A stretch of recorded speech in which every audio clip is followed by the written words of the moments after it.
British शासनकाल के एक अंग्रेज डिप्टी कलेक्टर मिस्टर क्रिग ने भारत में रहते समय के कुछ संस्मरण प्रकाशित किए हैं। उनमें एक अध्याय भटकती आत्माओं का भी है।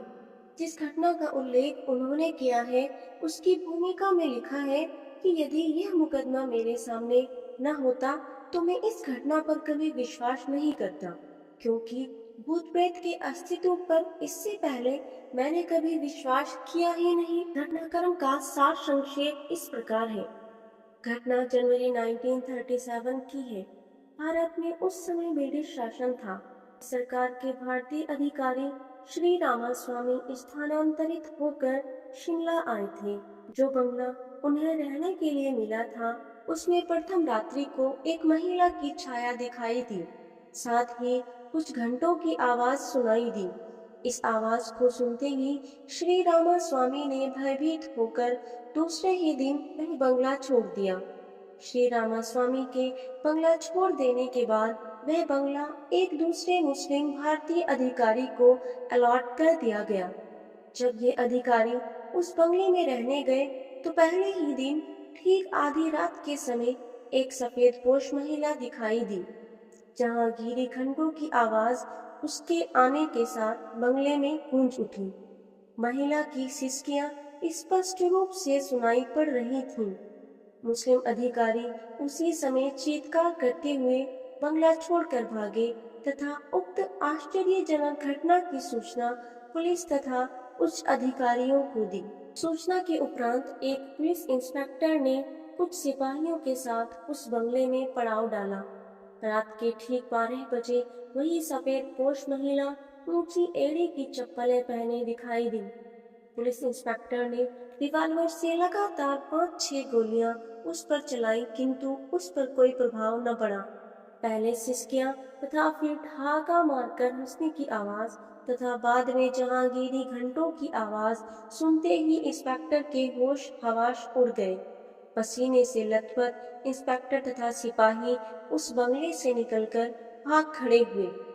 इस घटना से शिमला ही नहीं, वरन दिल्ली की केंद्रीय सरकार भी आश्चर्य में पड़ गई। इसकी जांच के लिए उच्च स्तरीय कार्यवाही करने का आदेश जारी किया गया। प्रेतात्मा के इस रहस्यमय स्वरूप का मजाक उड़ाते हुए अंग्रेजी सरकार ने दिल्ली से एक अनुभवी एवं साहसी इंस्पेक्टर श्री आगा के नेतृत्व में एक पुलिस दस्ता घटना की जांच के लिए भेजा। इंस्पेक्टर आगा ने सिपाहियों को बंगले के चारों ओर तैनात कर दिया तथा स्वयं डाइनिंग रूम की एक कुर्सी पर बैठ गए। इंस्पेक्टर आगा के कुर्सी पर बैठते ही एक विचित्र बिल्ली उनके पास से उछल कूद मचाती कमरे में ही गायब हो गई। वे भयभीत तो हुए, परंतु साहस जुटाकर अपना रिवॉल्वर भरकर सचेत होकर बैठ गए। रात के ठीक 12 बजे उसी सफेद पोश महिला की छाया इंस्पेक्टर आगा को दिखाई दी। इंस्पेक्टर आगा ने अपना रिवॉल्वर संभाला ही था कि छाया ने कहा, ठहरिए, आप एक नेक तथा चरित्रवान अधिकारी हैं।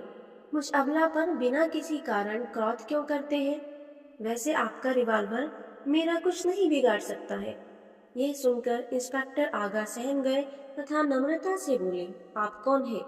क्या अपना परिचय मुझे देंगी? छाया ने कहा, मैं एक पीड़ित औरत हूँ।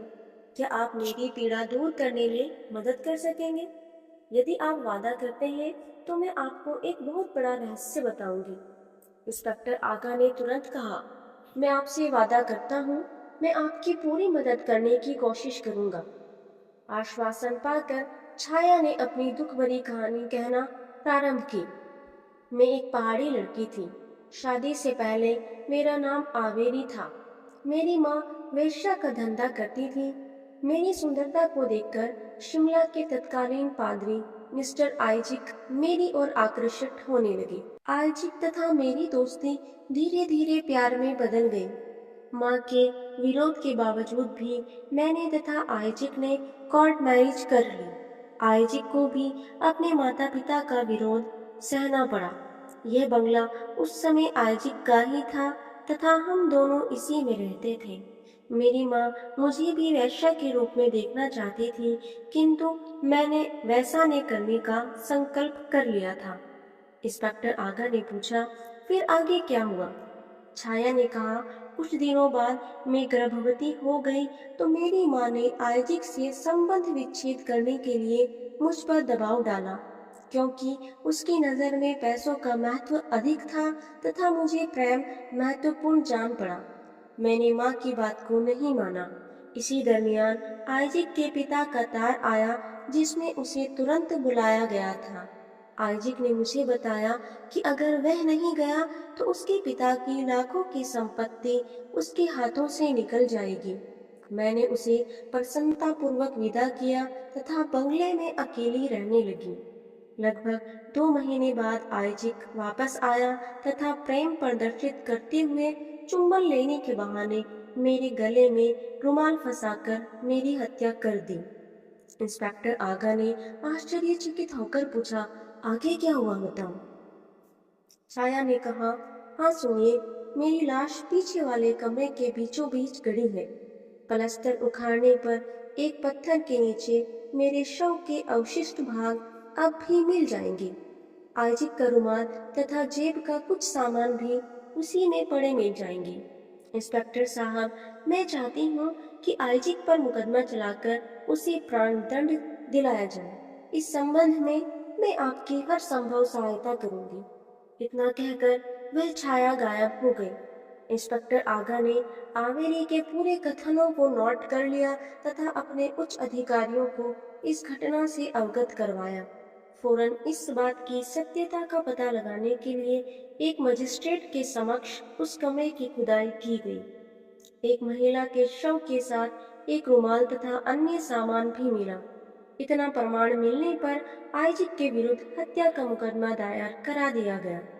मुकदमे में आइजिक के वकील ने कहा, यदि यह बयान जो इंस्पेक्टर आगा ने नोट किए हैं आवेरी के हैं तो उसमें हस्ताक्षर क्यों नहीं है?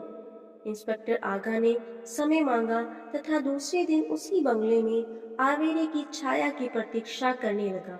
किंतु छाया समय से पहले ही उस कमरे में उपस्थित थी। उसने गलती स्वीकार करते हुए कहा, आगा साहब, आप कागज टेबल पर रखें तो हस्ताक्षर किए देती हूँ। इंस्पेक्टर आगा ने उसके कहे अनुसार कागज टेबल पर रखा तथा देखता रहा। कागज पर लिखा गया, मैं बयान देती हूँ कि मैंने जो कथन इंस्पेक्टर के समक्ष दिए हैं वे मेरे ही हैं। उक्त बयानों में मेरे ही हस्ताक्षर हैं। हस्ताक्षर आवेरी। अगले दिन कोर्ट खुलते ही मामला पेश हुआ। वकील तथा जज सभी आश्चर्यचकित थे। ठीक वही हस्ताक्षर जज की फाइल में बंद आवेरी के बयानों में भी पाई गई। पुनः बचाव पक्ष के वकील ने प्रश्न किया, यदि आवेरी हस्ताक्षर कर सकती है तो कोर्ट में आकर बयान दे या कोई ऐसा प्रमाण या सबूत दे जिससे ये विश्वास किया जा सके कि वे हस्ताक्षर आवेरी के ही हैं। समय मांगकर इंस्पेक्टर आगा वापस रात में आवेरी से मिलने गया तथा उसे सारी बात बताई तो आवेरी ने बॉम्बे से भेजा गया आइजिक के पिता का तार वे कोर्ट मैरिज के कागजात के बारे में बताया तथा उन्हें कहाँ बंगले में रखा गया है यह भी बताया। आवेरी ने यह भी बताया आइजिक के पिता की मृत्यु हो चुकी थी। ये झूठा तथा फर्जी तार आइजिक ने मुझसे पिंड छुड़ाने के लिए मंगवाया था। कोर्ट में पहुंचकर इंस्पेक्टर आगा ने आइजिक के नाम का जाली तार वे विवाह के कागजात प्रस्तुत कर दिए। आइजिक ने तो ये सिद्ध कर सका कि उसने आवेरी को तलाक दिया था, न यह बता सका कि वह कहाँ है। अंततः आइजिक ने अपना अपराध स्वीकार कर लिया और उसे फांसी की सजा सुना दी गई। प्राणदंड के निर्णय के दिन इंस्पेक्टर आगा पुनः उसी बंगले में गए। जब वे उसी कमरे में आवेरी का इंतजार कर रहे थे तो अचानक उन्हें नींद की झपकी आ गई। सपन में आवेरी की छाया ने उन्हें धन्यवाद दिया तथा कहा, अब मेरी आत्मा को पूर्ण शांति मिल गई है तथा अब इस छाया शरीर से मुक्त हो रही हूँ, अतः भविष्य में आपसे न मिल सकूंगी। आपने जो कुछ भी मेरे लिए किया है इस एहसान का बदला मैं नहीं चुका सकती, परंतु मेरी ये इच्छा है कि बेडरूम के पीछे वाली खिड़की के नीचे एक बक्सा गड़ा है, उसे आप खोद कर निकाल लें तथा अपनी धर्म पत्नी को मेरी हार्दिक भेंट के रूप में उसे दे दें। इतना कहकर वह छाया गायब हो गई। सुबह होने पर इंस्पेक्टर आगा ने वह स्थान खुदवाया। वास्तव में उस स्थान पर एक बक्सा निकला जिसमें लगभग 40,000 रुपये के मूल्य के सोने के आभूषण मिले। इंस्पेक्टर आगा ने पूरी ईमानदारी के साथ बक्से को सरकारी खजाने में जमा करा दिया, परंतु अंग्रेजी सरकार ने इंस्पेक्टर आगा की ईमानदारी तथा सफल प्रयासों के पुरस्कार स्वरूप वह पूरी संपत्ति उन्हीं को दे दी।